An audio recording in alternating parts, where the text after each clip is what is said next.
Hey guys, it's Aria here from Mirror Health and Wellness and welcome back to my channel.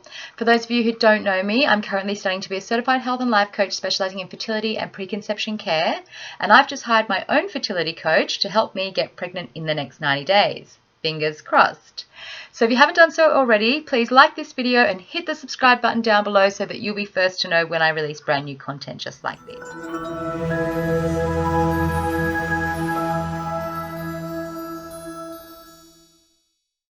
So today I'll be talking about what we went over in week 5 and week 6, and I'm really hoping that some of the information that I go through in this video might be useful in your own journey to conceive. In week 5, we spoke about environmental toxins and safe products. We spoke about why organic. That might be a question that you get asked a lot, or it might be a question that you're wondering yourself. We spoke about the dirty dozen, and we touched on fermented foods as well. Now, we'll start with environmental toxins and safe products. I suppose environmental toxins because we can pick up toxins from all around us. I spoke about this briefly in my last video.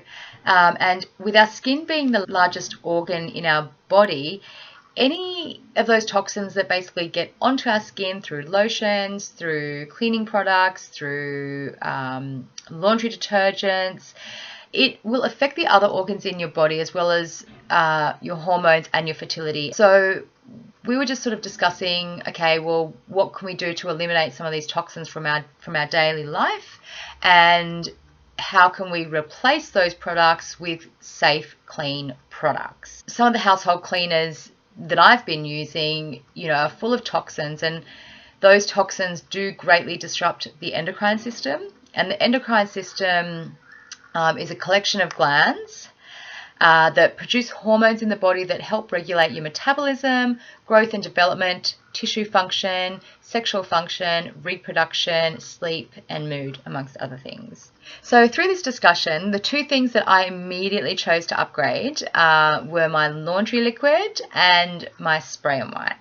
So my laundry liquid, it's something that I never really thought about, because I thought that your clothes was just something that you washed and then they were rinsed in cold water, and I didn't think that there could be a toxic build-up on the clothes, which would then transfer onto my skin and would, seep in to cause disruption in my endocrine system. I just didn't even think about it or think it was sort of a possibility. And I immediately, after having this conversation with my coach, I went online and I Googled, natural laundry detergents. I actually found a really good one. It's called Happy Earth. It's an Australian-made product. It's all organic, it's all natural, and it's cruelty-free as well. So I've actually ordered myself a bag of that. It comes in a lovely little pouch. And I've ordered a bag of that so that I can give that a go and see how that goes. Basically, this laundry detergent claims to perform better than 60% of the leading detergent brands in the market. So I am really looking forward to seeing how it washes my clothes, and I hope that it does a good job. Now, the other thing I wanted to upgrade, as I said, was the spray and wipe in the house. Now, I could go out and buy a spray and wipe, but I thought, why not just make my own? I've probably actually got the ingredients already at home to make my own, and I did. I actually found a recipe on a website called keeperofthehome.org, and I'll post that web link in the comments or in the description below this video. But essentially, the spray and wipe is 2 tablespoons of baking soda or bicarbonate soda, half a cup of white vinegar, and about 10 drops of essential oils. I actually use tea tree because it's got an antibacterial nature about it, and I thought it just smells nice and fresh. And once you put all that into a little spray bottle, you sort of mix it all up, and then you fill the rest of the spray bottle up with water, and voila, there is your natural spray and wipe. So I was really happy about that. I've been using that around the house lately, and to be honest, I think it's working well. Like, I'm really enjoying the fact that I am using less toxins around myself as well as my family. I've got a little boy who's 4.5, if you don't already know, and I think it's just nice that I am using more of a natural product around him, and something that is less harmful on his health as well as my own and my partner's. The next thing we spoke about was why organic, and I thought this was really interesting because when I'm always talking to people about, I buy organic meats, or I'm talking about organic products, and, the question they always asked me was, why organic? And the basic answer to that is that organic fruits and vegetables can't be treated with any pesticides, herbicides. So I think that's the biggest reason for why organic. Organic tastes better as well. Organic fruit and vegetables have more vitamins and nutrients than non-organic, and this actually is also true for organic meat, because organic meat mostly dines on grass, which produces a tastier fatty acid profile. Organic fruit and vegetables are actually better for your waistline. They're free from antibiotics, they're free from growth hormones, they're free from pesticides, they're free from synthetic preservatives, and all of these things are contributors to disrupting the endocrine system, which I spoke about before, which is why we don't want them as part of our diet. Eating organic actually makes it easier to eat clean. So if you're looking to eat clean, then eating organic can help, because you're going to be avoiding the highly processed foods that are often toxic for your body. So the next thing that we spoke about was the Dirty Dozen, and this is actually really quite interesting.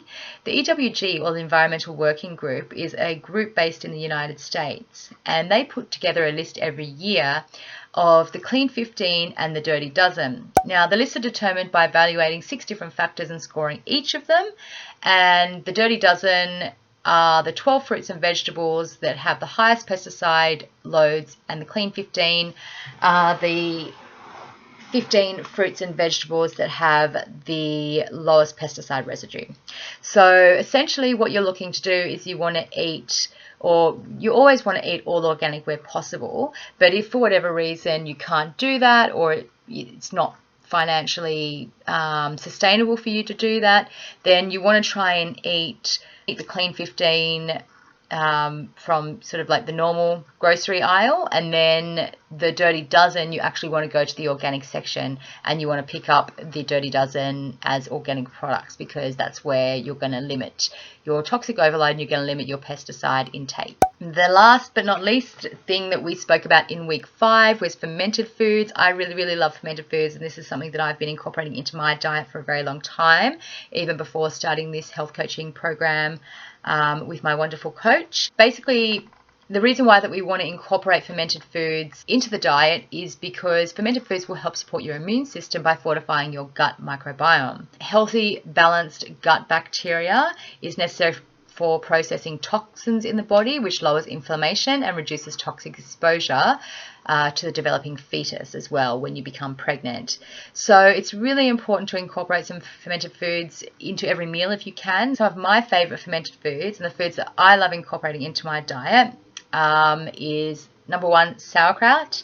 I love sauerkraut because you can have it with basically everything. You can throw it in a salad, or what I do in most cases is just put it on the side of my plate, and I just have it as a condiment to my meal, or sometimes I just eat a couple of forkfuls from the jar. I make my own sauerkraut at home. It's super simple and very easy. If you would like me to do a video on making sauerkraut, please let me know, and I would be more than happy to share. I've got one brewing in my cupboard at the moment, and I can't wait to eat it. I've got a couple of days before I can test it. The other fermented foods that I like to incorporate into my diet is yogurt. I eat a natural coconut yogurt made by Bondi Yogurt, and it's basically just coconut flesh and water. So there's really nothing else in it apart from the good bacteria that is put back into the yogurt once it's made. And yeah, I find that that's actually a really delicious snack to have after dinner. So if I'm wanting something sweet after dinner, I will, usually go for a couple of spoonfuls of the coconut yogurt, and I might put some paleo granola on top of that or something. Something just to give it a little bit of a crunch or something different. Apple cider vinegar, it's something else I love incorporating into my diet. I usually have that in the morning with water. So if I'm going out to do some exercise, I might put some apple cider vinegar and some lemon into my water, and I'll go out and do some exercise with that. Kombucha, last but not least, one of the best. So kombucha is one of my favorite fermented foods, or drinks I should say, and I really like to have it as much as possible. It is quite expensive though. Like you're looking at anywhere between $4 and $6 for a small bottle, which is typically maybe about 400 mils. Yeah, I think because of that, I've actually ordered my own kombucha making kit, and I will be making my own kombucha in the coming weeks. So do watch out for my video on kombucha making, because I think that that's going to be really, really fun. I'm super excited about it, and I'm really, really looking forward to making it. That's a wrap for week 5, guys. Let's get into week 6. So in week 6, we spoke about BBT, which is your basal body temperature. We spoke about the 20-minute meal and meal timing, and we also touched on seed cycling. Seed cycling is something I spoke about in my last video, so I won't really talk too much about it this time, but it's something that we touched again on this week. Basal body temperature, which was the first thing that we spoke about in week 6. That's basically charting your temperature in its resting state. So what that means, it means that you need to take your temperature at the same time every morning, or a very, very similar time every morning. So you want to make sure that you're taking it at your resting state. So before you get out of bed, to give you an idea, like I've got a thermometer on my bedside table, and as soon as I wake up, I just lean over, grab the thermometer, turn it on, pop it in my mouth. I usually go back to snooze until it beeps. It lets me know that the temperature has been taken. I then record that temperature in an app. I use 2 fertility apps. I love these 2 apps. They are Flow and Glow. I really like Flow. I don't know what it is about Flow that I really like. I think they've got some really good articles, and I find it to be quite accurate, and the interface is really good and easy to use. I also really, really like Glow as well. I think Glow's got a really good community, and I'm a premium member of Glow, so I can have a look and I can compare my BBT charts, which I think is super, super helpful. So I can look at, last month's BBT chart against this month's, and just to see if there's sort of, what the similarities are there. I think that I find that very, very helpful. So basically, you record your BBT because that will show you if you've ovulated that month or not, and that's the main reason I use it, is to track whether or not I've ovulated. I do use OPKs as well, or ovulation predictor kits, and I use my BBT in conjunction with the OPKs to track my ovulation. So that's what I do. I mean, look, the BBTs I don't have the knowledge myself to really look into it any deeper, but you can go through your BBTs to also look at if there are some other maybe underlying health issues like thyroid issues and things like that. It's not something that I've learnt myself, but there are people out there that can just really decipher your BBTs and look at, if you've got some other underlying health issues based on what you're charting. BBT is super important to do. I religiously take my BBT every day. It's easy and I love it. Now, 20-minute meal and meal timing. This was a really interesting one. We spoke a lot about this because basically what my coach is telling me is that, well, it's interesting actually. So she actually says that you should eat like a queen at breakfast, eat like a king at lunch, and eat like a pauper at dinner, and you should eat within 1 hour of waking. I find that really, really hard. I've never been a breakfast person, and I probably typically like to have a longer fasting period before having something light for breakfast, followed by, lunch and obviously dinner. So yeah, getting into a routine of eating first thing in the morning or within an hour of when I wake, it's been really, really difficult for me. And I know that there are quite a few different schools of thought around, intermittent fasting, how long should you fast, what's optimal. The reality is everybody's so different, and what works for one person isn't going to work for another. I'm in testing phase at the moment of meal timing. My typical day would be I get up, I probably do about 45 to an hour of exercise. I like to go out for a walk in the morning. I get home. I may or may not eat something. If I do eat, it's probably just a smoothie. Otherwise, I don't eat. And then I have lunch at around probably anywhere between 12 and 2 in the afternoon. But my coach is telling me that I should slow down. I should try to mealtime, because that is going to help kickstart my metabolism in the morning, and it is going to be, ultimately it's going to be better for me to fall pregnant. I'm just doing trial and error at the moment, just sort of seeing what works, and I need to make sure it does fit in with my schedule as well, because I'm quite busy during the day. So it needs to be easy and manageable, and it needs to be fun after all. Like, we don't want to be doing anything that, you know, we're not looking forward to. We don't want to get up in the morning and go, oh, I've got to eat something within an hour. You know, we want to get up and, you know, we want to be happy about our routine, and we want to know that, you know, what we're doing is really serving our body to the best of our ability, and it's the right thing for us. So I'm just trial and testing that. The one thing that I really did like, though, was the 20-minute meal. Love the 20-minute meal, because typically I would sit down to a meal, I would scoff my meal down, and then I'd be full. And I'd be so full, I'd probably overate, and, you know, that could take me through most of the day. Like, I could go probably 6 to 8 hours without eating again, and that's probably not normal, and it's probably not good for you. So the 20-minute meal is all about slowing down your eating so that you can honor your hunger and fullness. So basically what you want to do is, in the first meal that you have, and you're going to keep a journal of this. I did get a journal sheet so I could make some notes on a chart. I can share that with anybody if anybody's keen to do that as well. But basically what you're wanting to do is you want to eat your meal as you would any other day, and you want to record how long did it take you to eat that meal, how did you feel throughout it, how did you feel when you finished, and what was your mood during the day. Now, for the next meal, you are going to try and add 5 minutes to whatever it was the first time you ate. So if in the first meal it took you 5 minutes to eat, you want to try and add 10, and you make it a 10-minute meal. Mindfully stop when you're eating, put down your fork, take a few deep breaths. Make sure that you chew your food properly, because the more that you actually chew your food and the more that you break it down, the easier it is to digest when it gets to your stomach and through the intestines.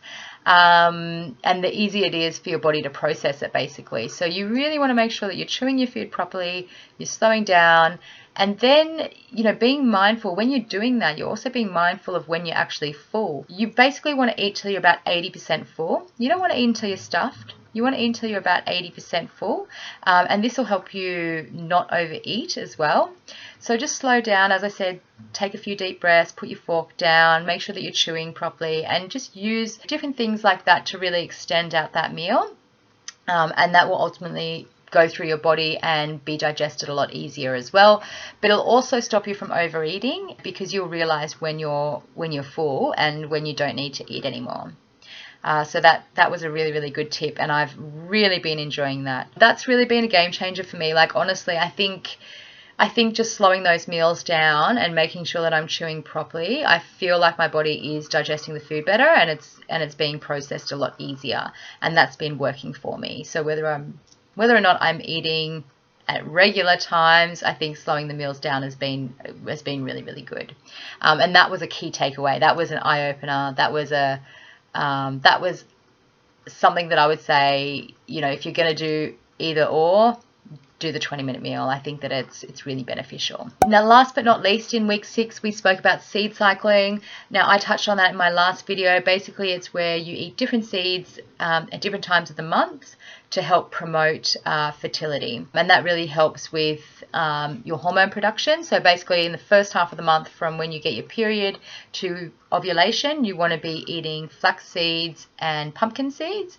And then from ovulation to when you next get your period, you want to be eating sesame seeds and sunflower seeds. In the first part of the month, when you're having flax seeds and pumpkin seeds, you just want to have a tablespoon of each, and I usually throw them into a smoothie. As I've mentioned before, it's that simple. Throw them in a salad, throw them into a smoothie, even maybe put them into some yogurt if you want to consume them that way, however you want to have them.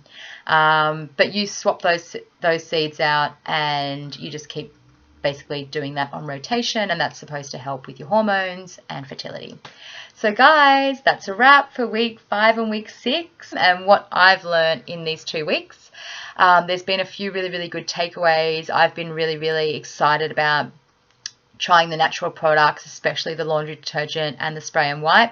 The other thing that I didn't mention, which I haven't done yet, but it's definitely something that I want to try doing, and that's making my own homemade hand sanitizer. I mean, I can't even buy it at the shop at the moment because it's sold out everywhere. So I think that I will actually probably implement making my own in the next week or so. So guys, that's a wrap for week 5 and week 6. So I want to say thank you for listening today. Don't forget to hit the like button down below. Please subscribe to my channel if you want to continue watching my journey.